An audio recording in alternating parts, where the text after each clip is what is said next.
Hey everyone, my name is Lucas, and today I'm going to be talking about liminality and darkness.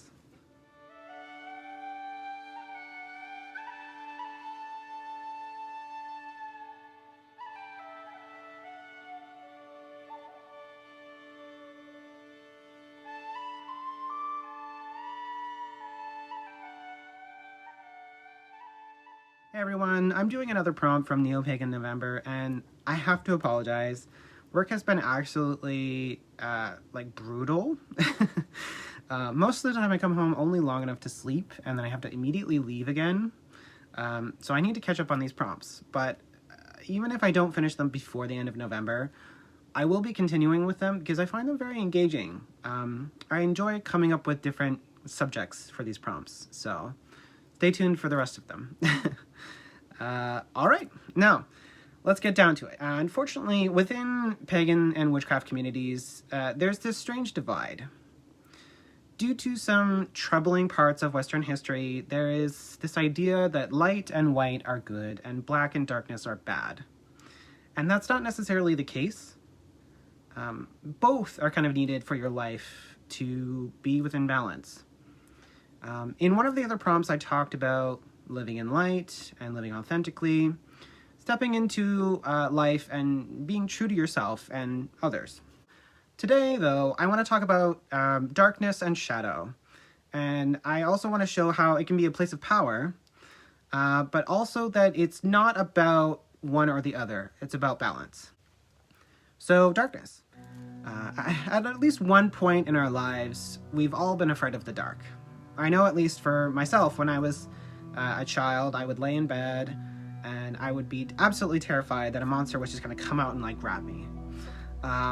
It's kind of like this universal experience, but I want to look at the reason why. Why are we so afraid of the dark? What is it about it that's so frightening to us as children, but also as adults? I think one of the main reasons is that there's this potential that anything can happen in the dark.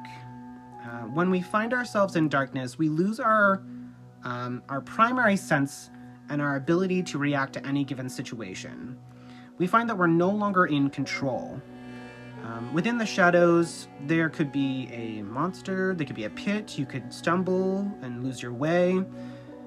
Anything could happen in the darkness. And that sense of the unknown and potential harm can be incredibly frightening, but it can also be a place of intense magic. It all kind of begins with a shifting of perspective. If within darkness anything could happen, does it not become a place of pure liminality? Is it not a blank slate on which you could begin anything you want? Is it not a womb space that you could grow, change, and shape into something different? And if so, could we not use that to our own benefit? If you can let go of that fear, or even embrace it, you can begin to shape yourself and the world around you into something new. You can harness that liminality and use the essence of creation to mold untold magics. So, if you do embrace that kind of darker aspect of the self, or your environment, should you stay in that darkness, consistently creating, growing, and shifting into something new? And the quick answer is no.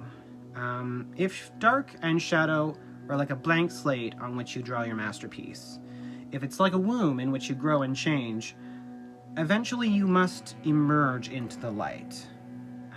You must display your masterpiece to the world, and you must leave the safety of that womb and step forth into the world to walk through life. A good example of this is if we look at the cycles of the year, we see it can't always be fall and winter. The world can't always be in that state of death and decay. Ultimately, spring must come, and the world must be reborn once more.